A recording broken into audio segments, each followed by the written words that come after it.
Roger. I had a note here. Let's see. I appreciated, you started off with scriptures that teach us to pay taxes. So my question had to do with Social Security. Do you believe Social Security to be a part of those taxes which the Bible requires? And I noticed in one of your things it said it's possible for ministers to become exempt for Social Security. Do you have any comments on that? I'm glad you brought that I up. might just say I pay Social Security. It allows me to deal with that. And let me get forward in my presentation to that point. Social Security is something that we all pay into in the secular jobs. And many of us preachers have a secular something or other we do beside our ministry income, as the IRS would call it. You got to have 40 quarters paid in. And right now, the amount per quarter has to be at least $1,730, and you have to work a minimum of 10 years to qualify. I remember when I was a young man, I was told I could get out of paying Social Security. And I tried to, but I couldn't. The rules would not allow me to. What happened was I did not get authorized. It has to be approved by the IRS to be exempt from Social Security. But now I'm very thankful that I was not exempted. My advice to any young preacher, anybody, is Social Security is something you need to plan to pay into.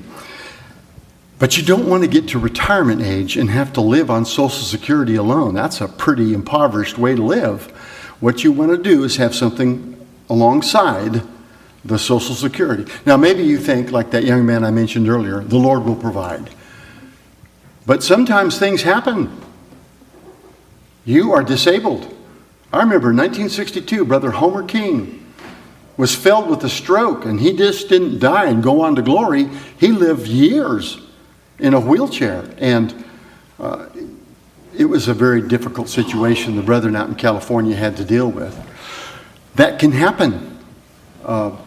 You might die before you reach full retirement age. What is your widow going to do? Well, she could be entitled to survivor's benefits if you had been paying into Social Security. My advice is pay into Social Security. But now the question has come up, and I know there's been some controversy over this in the past. Is it legitimate and lawful for a minister of the gospel to opt out of paying Social Security? Well, there's the form, the 4361, that you would fill out. And one of the things that has to be done is it has to be timely filed.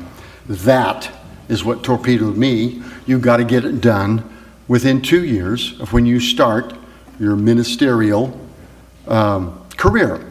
There are other things now that weren't the case back then. I do not remember back then in the 70s that there was that you had to sign a statement that said you were opposed to such income on religious grounds. I'll put a slide up here in just a bit that has that. The other thing that's now true is that if you file this form, this wasn't true until just a few years ago, if you file this form, then they will contact your organization, whether it's a local congregation or not, and say, is this okay with you? And if they say, no, then that will kill it. You file this in triplicate, you'll get one copy back, stamped approved or rejected by the IRS. Now, here's the point I made when somebody years ago told me that this isn't right, these preachers getting out of paying Social Security. I said, if a brother conscientiously can sign that form that he is opposed to that kind of insurance, then that is his business and nobody ought to tell him otherwise. But what I also found is that there were individuals who were misinformed by people who should have known better that they could get out of paying Social Security if they just fill out this form. There's a large blurb in there that you are certifying under penalty of perjury is true. And it begins, I certify that I am conscientiously opposed to, or because of my religious principles, am opposed to the acceptance for services I perform as a minister, member of a religious order not under a vow of poverty, or a Christian Science practitioner of any public insurance that makes payments in the event of death, disability, and so forth. Well, I'm not opposed to that, so I couldn't sign that. So I said, okay, well, I guess I'm paying Social Security. That raises my tax bill quite a bit, but once I got in the arrangement I have now at Ozark, where the withholding is done, it's all paid in, I don't touch it, I can't touch it. It's a great thing. That's why the government mandates, in most cases, withholding by the employer, because they know we human beings, we've always got something else to spend the money on besides saving it to pay our taxes. And there may be individuals, God bless you, if you have the discipline to get those estimated taxes made on time and put that savings aside, that is great.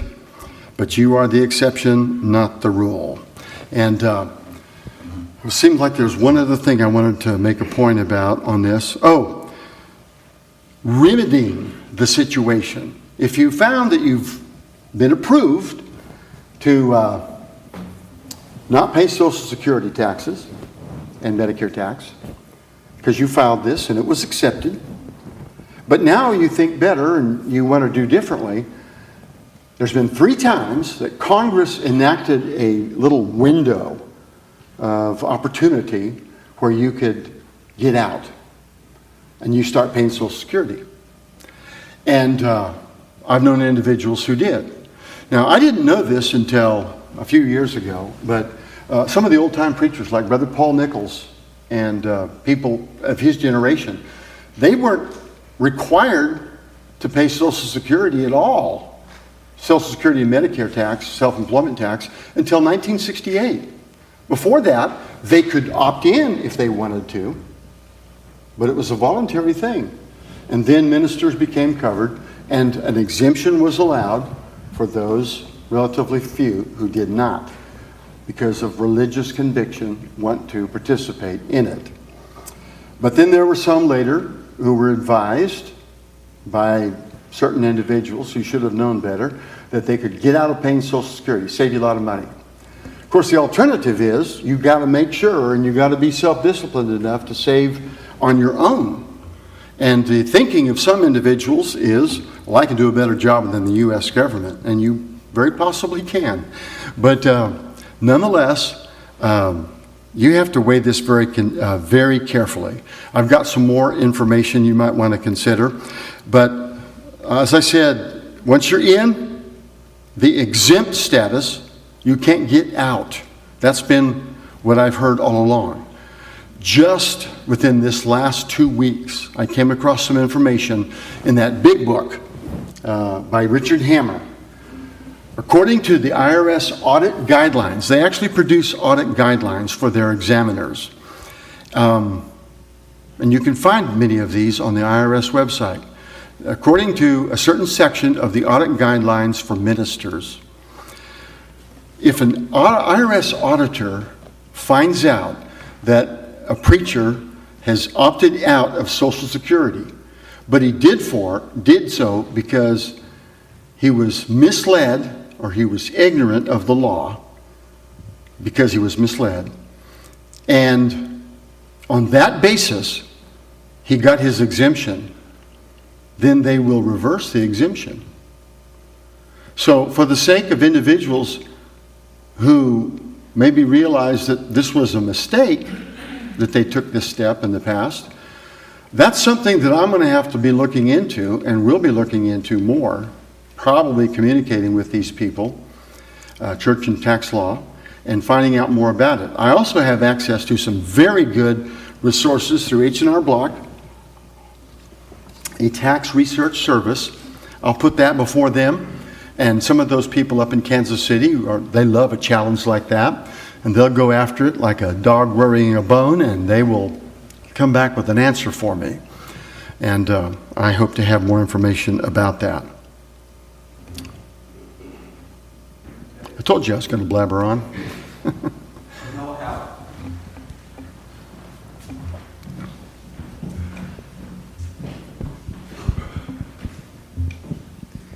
Thank you, Smith. Your insight is so helpful.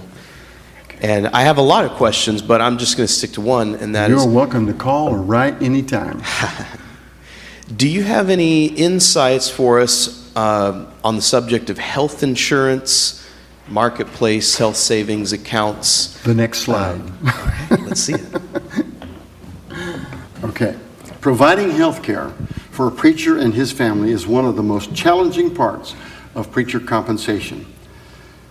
Most of us in the workaday world who have worked in corporate setting or in a business setting have had the advantage of 401ks or other retirement arrangements. When my dad was working for Standard Oil back in the 60s, they actually had a company pension plan.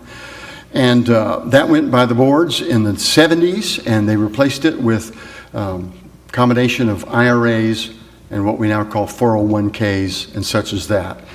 My advice is, if you work in a job where you have access to a 401k or a 403b, that you take full advantage of that, especially if you have employer matching. Take full advantage of that, and you can build a healthy little kitty for retirement.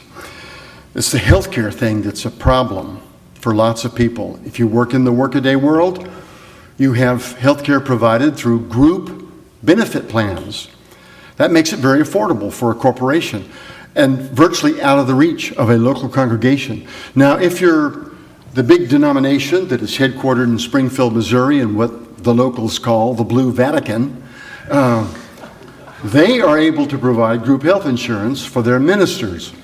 But some of your other big denominations do that. For us, we're going to have to look at a different route. And we have several options that are available to us. And that includes, first of all, the ACA. Whenever we thought about Obamacare when it first came on the radar, it has actually proved to be quite helpful to several preachers that I know within our fellowship and other preachers, denominational preachers outside of our fellowship. It's how they afford to have health insurance for their family. In many states, the kids can be covered by a form of Medicaid. That's true in Tennessee, and to an extent, not quite as good, but it is covered in Missouri.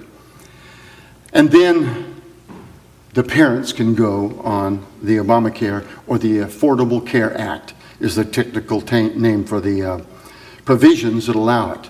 You'll go to healthcare.gov, you put in your anticipated income, and if it changes, you need to go in there and change it again. You need to have your income reflected as accurately as possible in healthcare.gov's data. Because at the end of the year, when you do your tax return, you will get, all through the year, as you get your premiums paid, a subsidy. The government will pay a part of your premiums. And to an extent, you can elect how much you want them to pay.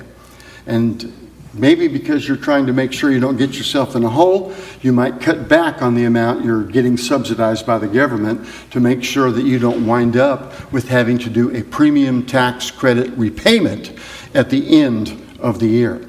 So everything gets resolved, or reconciled is an accurate term, on the tax return. And you'll have a form that calculates your premium tax credit and your reconciliation, and you might find your income was $15,000 higher than you anticipated it would be, and so your premium tax credit that you were actually deserving of is much smaller, but you got the premium tax credit that you figured in December of the previous year, and so you're going to have to pay something back.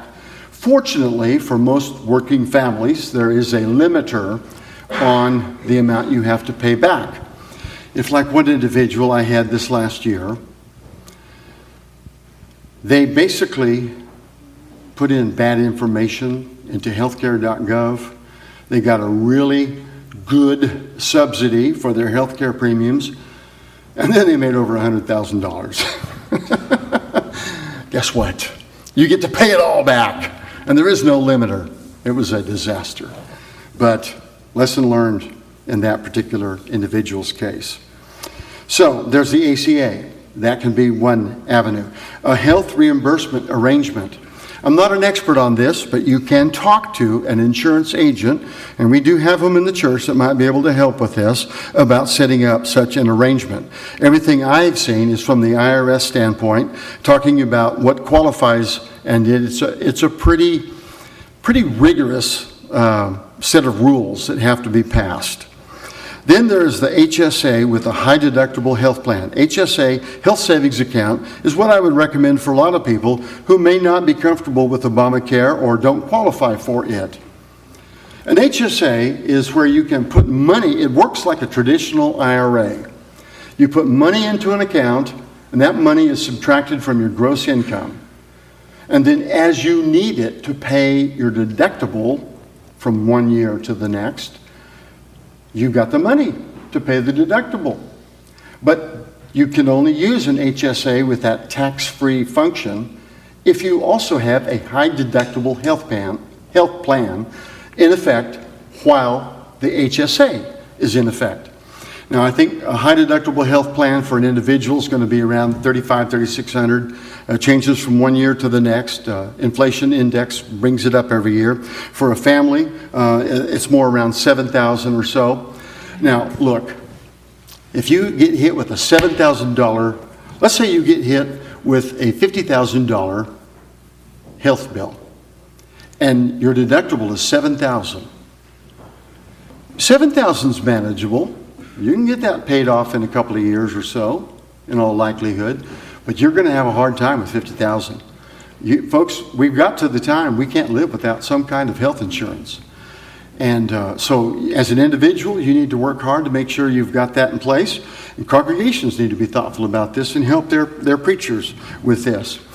I'm at the point, let me tell you my story. What happens is we have health insurance part of the time and not when the kids were little. Fortunately, we stayed pretty healthy. But there's one problem that comes up when you're a young married couple. You get pregnant. Natalie was in first grade, maybe kindergarten at least, before we got her paid off. So when Nate comes along, fortunately I had the foresight to have health insurance. Didn't keep it long after Nate came, but they paid the bulk of the hospital bill, and I paid the rest. One time we were down in East Texas, and Nate had an emergency appendectomy. Well, we had health insurance by then because Mitzi, after the kids were going to school, she went to school, and she worked at the school.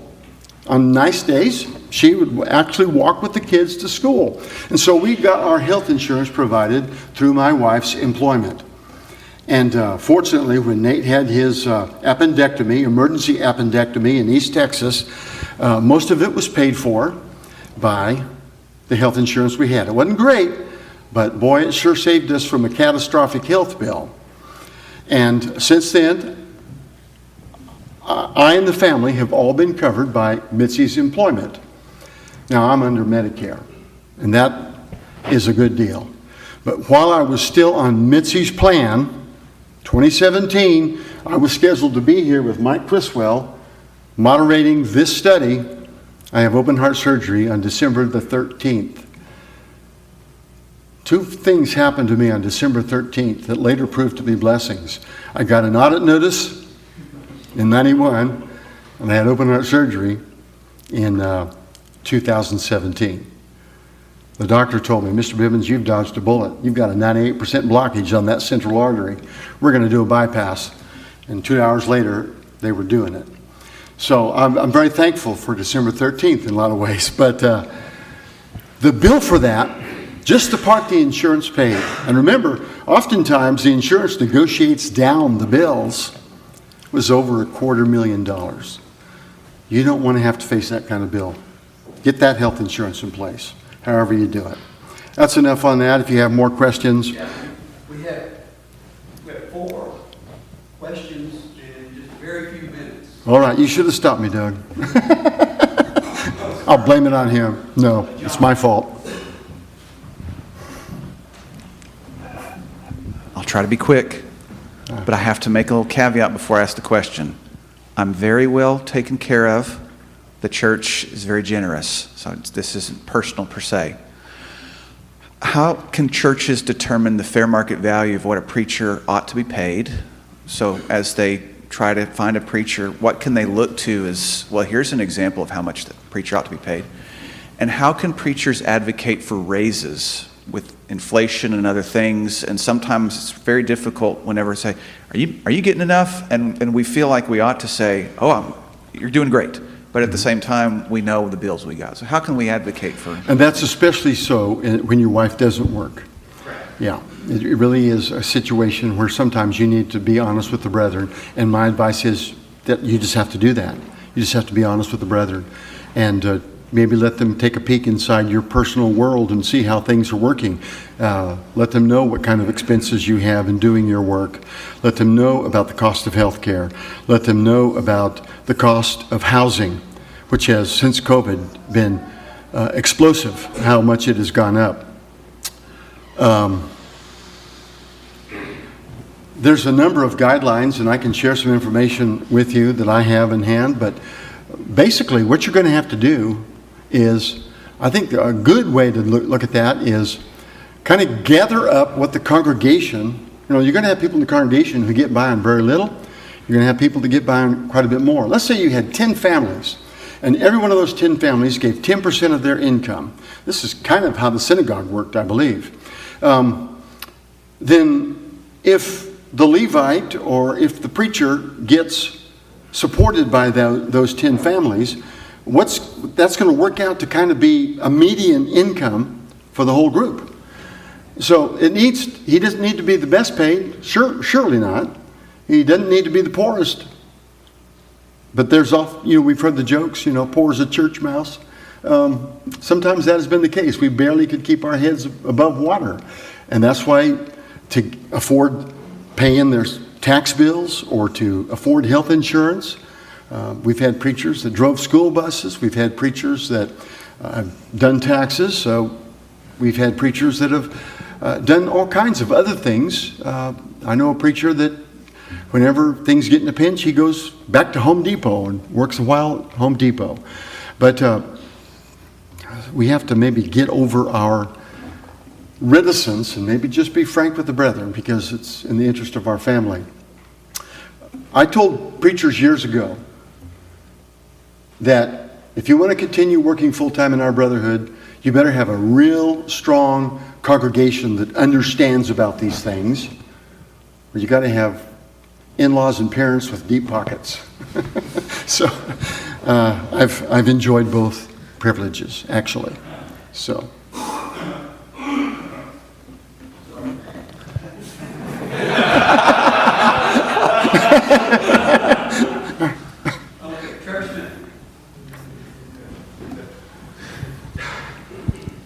Thank you, Brother Smith. That was very interesting and very informative. I think this piggybacks well off of Jonathan's, so you can repeat some of the same things if it's kind of a similar answer. But how would you say we as preachers, especially as aspiring young preachers, go about negotiating, I might say? And when you're already working with a congregation with your taxes and getting a W-2, you might just communicate with that directly. But especially when you're looking to aspiring to work somewhere or look for congregations, should I kind of know some of the basics, but should you get an older brother to help you? Should you get, your congregation that you've been, your home congregation, you might say? What are some advisable ways to go about, as he said, advocating? What are some good ways to go about advocating and negotiating health benefits and different things like that? What are some, if you want to talk about ill-advisable things that aren't really proper? Well, I think the first point to make is something Wayne McCamey made years ago in a study he did on what will the church be like in 20 years. And he said, based on what I observe in England, we won't have preachers to support. Well, because he said they'll be starved out. That's what they did in England. Thankfully, that has not literally come true. We've got lots of men who are able to work, and that's because brethren have largely a good understanding of these matters. And there is information that I have in my files that I'd be glad to share with you or anybody else that would detail specific ways to go about this so as not to appear to be, give the wrong impression to the people that you need to talk to. But those conversations need to be held. And you need an advocate, probably. You need someone to say, okay, here's what the code says. I would be glad to help with that. I've thought for a long time about producing something written or something, a video that would explain a lot of this, maybe in bite-sized chunks, so that it could be used.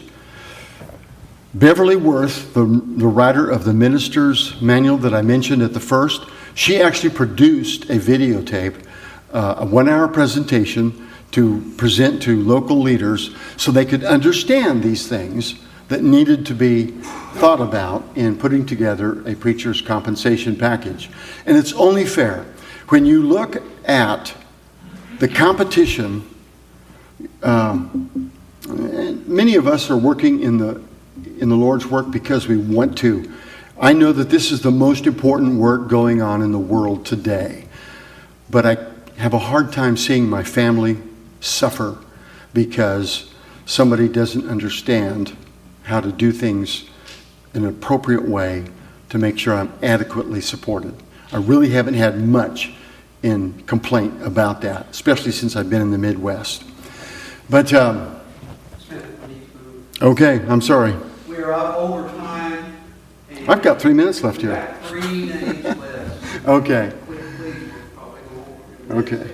Well, they can talk to me on the one aside too. Sean Willis. Smith, that was outstanding.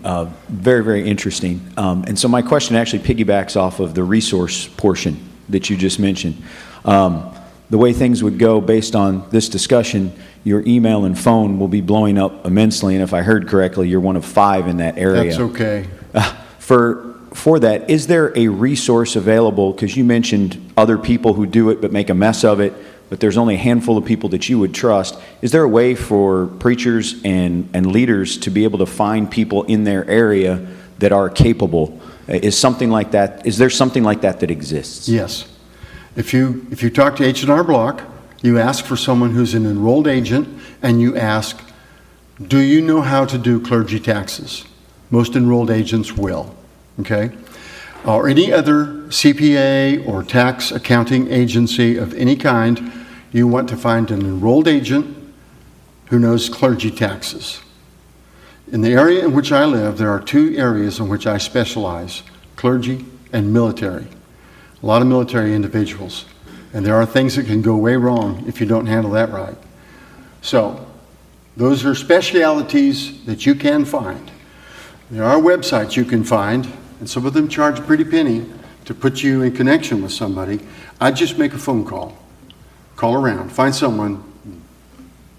Nowadays, you've got these reviews you can find on the internet of people. I'd look at those too. Thank you. Okay, from Matt Long. I thought I'd throw in one thing I was talking to you about before. If, just for those who it might help, if you do have any Native American blood in your background, look into your nation's offers, because it can help you on some of those bills. Some have a quotient limit of how much you have to get registered, but the nation I am registered with doesn't. And we just got that fixed for this next year's health insurance. I won't pay any care costs. Doesn't help with the monthly cost on the premiums, but I did have one quick question. You know, a lot of us young guys entering in, we get told a lot, this is a job you don't retire from. And you've mentioned that a few times, so would you talk a little bit about what retirement for a preacher is in what you've been talking about? The funeral. It was my mentor, Paul Nichols' intention to never retire from preaching. He wanted to die in the pulpit. He told me that more than once. He didn't get his wish. He was bedfast for the last year and a half of his life. For close to 5 or 6 years, he didn't fill the pulpit at all. He was living with his daughter, Cheryl. And you don't always get to plan your life that closely. So you have to have some safety net of some kind. The best way to handle that is, even if it is a very small amount, start saving early. Have a little savings account for the emergency expenses so you can avoid the plastic. and then have something for retirement that you do not touch. Follow the rules for a Roth IRA, and it will bless you in the end.